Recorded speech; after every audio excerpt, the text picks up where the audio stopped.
Et j'ai dit déjà par le passé que l'Afrique du Sud a besoin de matchs amicaux contre les grandes équipes. C'est ce qui nous permet d'apprendre. Donc, ces 6 matchs que nous avons joués ici, à un haut niveau, nous ont beaucoup aidé et ont renforcé nos chances de nous qualifier pour la Coupe du Monde. Et c'est sur ça que nous devons nous focaliser à présent. Nous devons nous focaliser afin de participer à la Coupe du Monde. Vous voyez qu'après 20 ans, on est en demi-finale de Cannes. Donc maintenant, le prochain objectif, c'est de prendre part à la Coupe du Monde de 2026. Ce ne sera pas facile, bien entendu. Je parle du Nigeria, mais il y a aussi le Zimbabwe. Il y a le Bénin. On a perdu au Rwanda, comme vous l'avez dit. Donc, ça veut dire, et la CAN l'a prouvé, ça veut dire qu'il n'y a plus de petites équipes, les petites équipes progressent. Si vous voyez combien de grandes nations quittaient précipitamment la compétition, c'est pas un groupe facile, celui de la qualification pour la Coupe du Monde, mais en tout cas, nous avons la confiance que nous pouvons nous qualifier ou du moins même être premiers de notre groupe après cette CAN d'un demi-finaliste de la CAN à une équipe qui peut remporter la CAN et se qualifier en Coupe du Monde. Moi, ce que je pense, c'est que si l'équipe nationale se comporte bien, bien entendu, le reste du football national suivra. Je l'ai déjà dit à plusieurs reprises, il est nécessaire que le niveau de la PSL, du championnat sud-africain, s'améliore.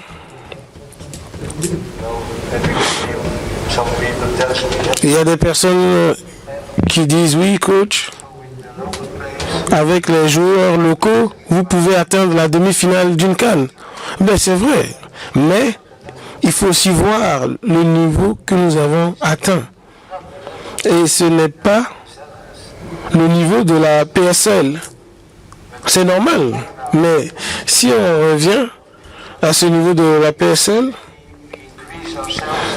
peut-être qu'on va encore améliorer avec l'équipe nationale. C'est pour cela que c'est important. D'abord, on a envoyé un message, on a prouvé, les joueurs l'ont ressenti, ils ont vu que c'est un autre niveau.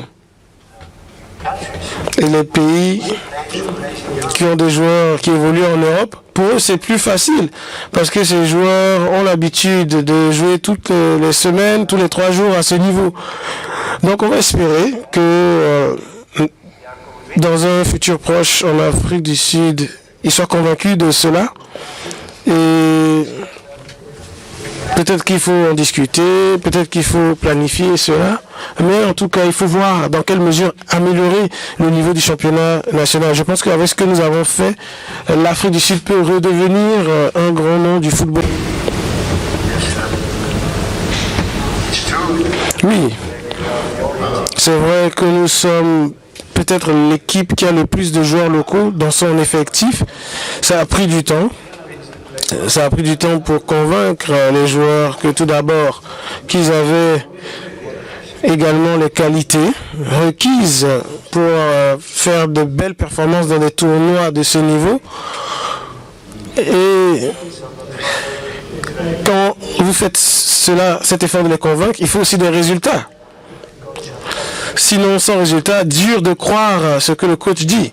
Donc, les résultats nous ont donné raison. Nous avons battu le Maroc, nous avons battu la RDC, nous avons bien joué contre la Côte d'Ivoire. Donc la confiance est montée en puissance et nous étions très motivés à cette CAN de montrer un bon visage. Et j'ai vu que nous voulions montrer quelque chose. Et vous voyez maintenant que certains joueurs sont courtisés. Ils savent aussi que c'est dans ce genre de compétition qu'ils doivent démontrer leurs compétences. Et je pense qu'ils ont dépassé nos attentes. Ils se sont adaptés de façon éclair à ce niveau. Et c'est la preuve qu'ils ont des qualités.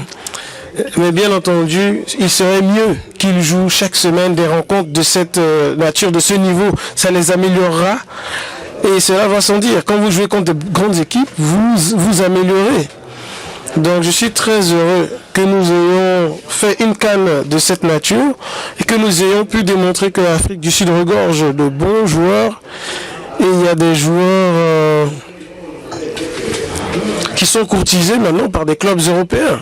Donc c'est bien la preuve que nous nous sommes bien comportés dans cette compétition et ces joueurs ont démontré qu'ils peuvent jouer à un niveau plus haut que le championnat sud-africain. Hello, Yoshida.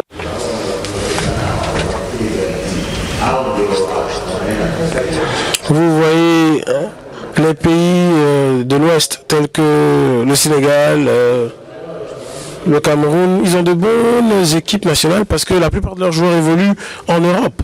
Donc ils jouent à un haut niveau dans de grandes équipes. Donc ils ont l'avantage par rapport à nous. Nous, l'Afrique du Sud, qui jouons pour la plupart avec des joueurs locaux. Mais c'est aussi la preuve qu'il faut aussi se tourner vers les joueurs sud-africains. Je parle de ces grands clubs. Vous savez, c'est ces occasions-là qui vous permettent de démontrer votre niveau.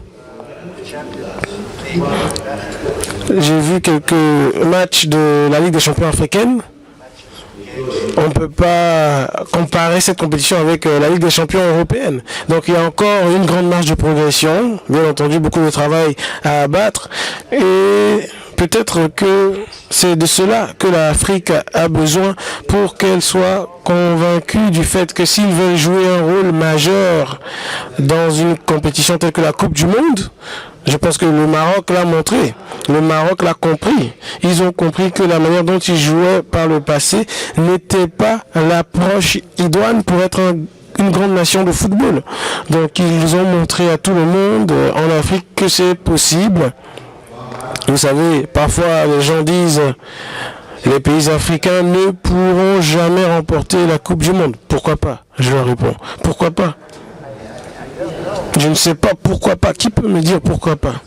C'est très possible, mais peut-être qu'ils doivent travailler différemment.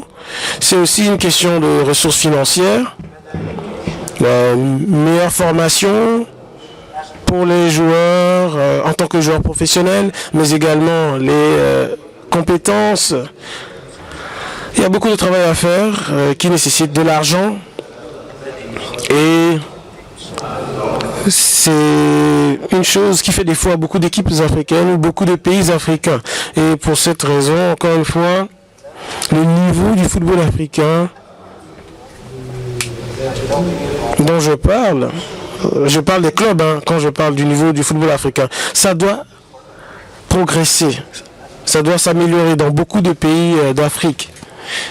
Et une fois que cela sera fait, vous verrez que les rencontres entre équipes africaines seront meilleures, plus intenses, d'un meilleur niveau. Et au final, ça se verra dans les équipes nationales des différentes associations membres. Et elles seront de plus en plus capables et proches de cet objectif de remporter du Sud. Tout d'abord, je pense que ce sont des joueurs qui jouent à un haut niveau du football africain. Ils jouent la Ligue des champions chaque année, ils atteignent les quarts de finale, les demi-finales. Donc c'est la preuve qu'ils sont habitués à jouer à ce niveau, habitués à gérer la pression. Deuxièmement, ils jouent ensemble chaque semaine. Donc les automatismes ne sont pas un problème, ils sont habitués à jouer ensemble et c'est très important. Quand vous voyez qu'on a joué la plupart des matchs avec la défense de Mamelodi Sundowns, j'ai pas besoin de leur dire comment s'aligner défensivement, je n'ai pas à leur dire quoi faire. Ils se suivent, ils se comprennent les yeux fermés parce qu'ils ont l'habitude de répéter cela chaque semaine. Et aussi au milieu, Mokena Zwane,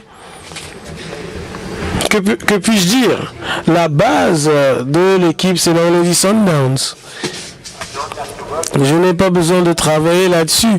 J'ai pas besoin de développer ces deux automatismes. Ils sont déjà là.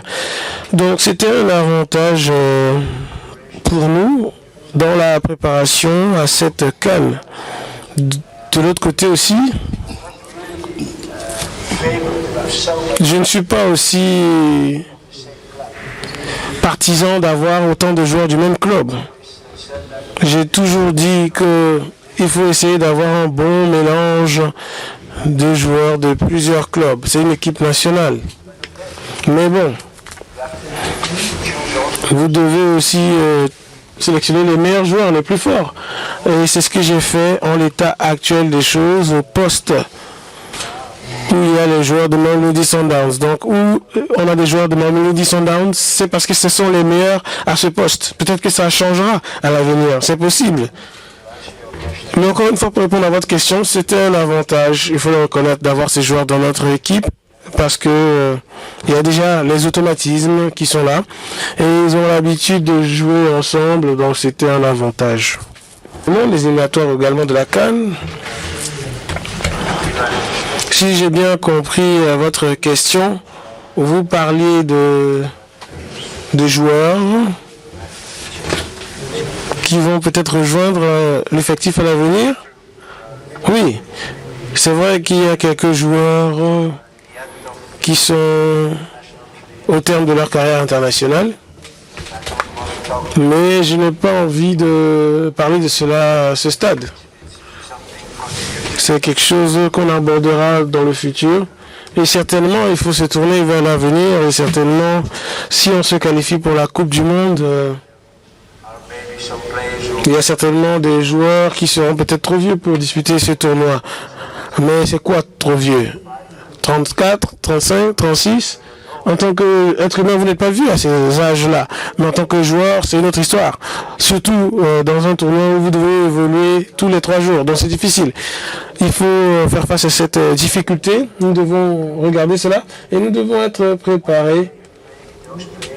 Si un jour ces joueurs ne sont plus aptes à performer au niveau attendu, il faut être prêt à les remplacer. Donc c'est peut-être le grand travail qui nous attend dans les prochains mois. Essayer de trouver ces joueurs, ce serait bien. Peut-être qu'il y a des joueurs qui n'ont pas été sélectionnés cette fois-ci, qui jouent en Europe. Peut-être qu'on va les récupérer. Il y a des joueurs qu'on va récupérer aussi, Lyle Foster notamment, et Lebo Motiba. Et d'autres peut-être. Il y a des joueurs sur notre liste que nous allons voir au cours des prochains mois, les observer et voir dans quelle mesure nous pouvons les utiliser pour remplacer les joueurs qui peut-être dans 2 ans seront trop âgés pour jouer dans une Coupe du Monde. تابعوا تغطية خاصة لكأس إفريقيا عبر حسابات المرمى سبور.